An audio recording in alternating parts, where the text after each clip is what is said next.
America ने Israel के साथ मिलकर ईरान के 3 परमाणु ठिकाने नतांज, इस्फहान और फोर्डो पर B-2 बॉम्बर से बंकर रोधी बम गिराए थे।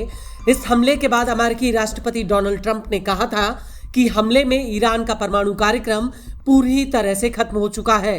लेकिन कई खुफिया रिपोर्ट्स में इस बात का खुलासा हुआ था कि ईरान के परमाणु अड्डों पर अमेरिकी हमलों में मामूली नुकसान हुआ है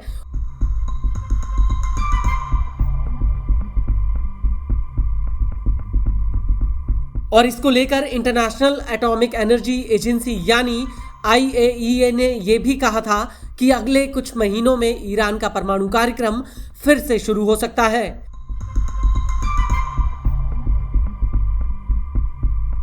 हालांकि इस दौरान संस्था के प्रमुख राफेल ग्रोसी ने ईरान से कहा था कि वो एजेंसी के निरीक्षकों को अपने परमाणु अड्डों पर जाने की परमिशन दे, लेकिन ईरान ने उनकी ये मांग पूरी तरह से ठुकरा दी थी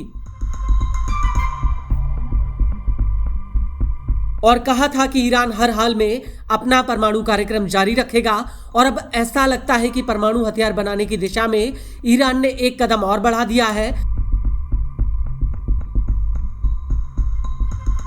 वो ये है कि ईरान के राष्ट्रपति मसूद पेजेस्कियन ने इंटरनेशनल एटॉमिक एनर्जी एजेंसी के साथ ईरान के सभी तरह के सहयोग को निलंबित कर दिया है।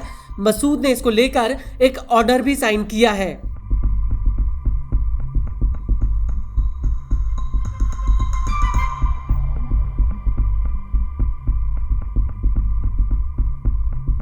इससे पहले ईरानी संसद के स्पीकर मोहम्मद बागर गालिफेफ ने घोषणा की थी कि ईरानी सांसदों ने एक ऐसे कानून को लागू कर दिया है जो IAEA के साथ सभी तरह के सहयोगों को निलंबित करता है।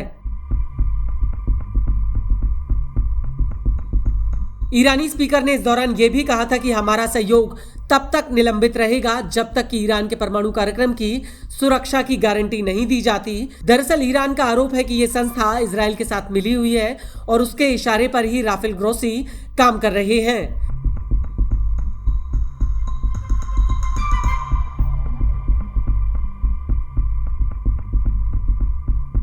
ईरान का कहना है कि IAEA का रवैया पूरी तरह से भेदभावपूर्ण है और इसी वजह से राफेल ग्रोसी की ईरान के परमाणु ठिकानों में एंट्री पूरी तरह से बैन कर दी गई है।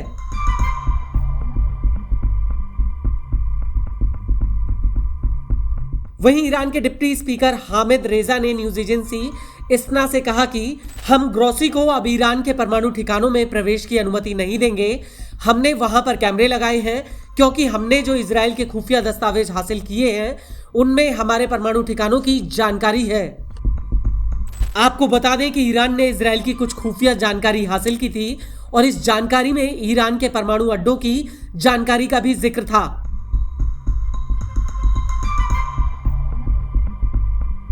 और इसी वजह से ईरान ने IAEA की निगरानी की अखंडता की रक्षा करने में विफल होने का आरोप लगाया है, जिसकी वजह से ईरान की सुरक्षा के साथ समझौता हुआ।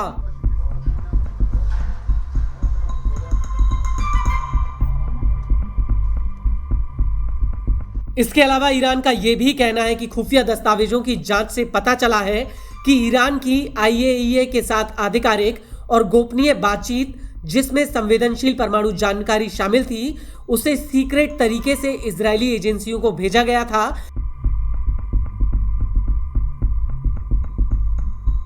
ईरान की फार्स न्यूज एजेंसी ने मामले से वाकिफ एक सूत्र के हवाले से कहा कि ये दस्तावेज स्पष्ट रूप से दिखाते हैं कि एजेंसी एक तटस्थ भूमिका निभाने के बजाय इजराइल के उद्देश्यों को पूरा करने वाली एक साधन बन गई है।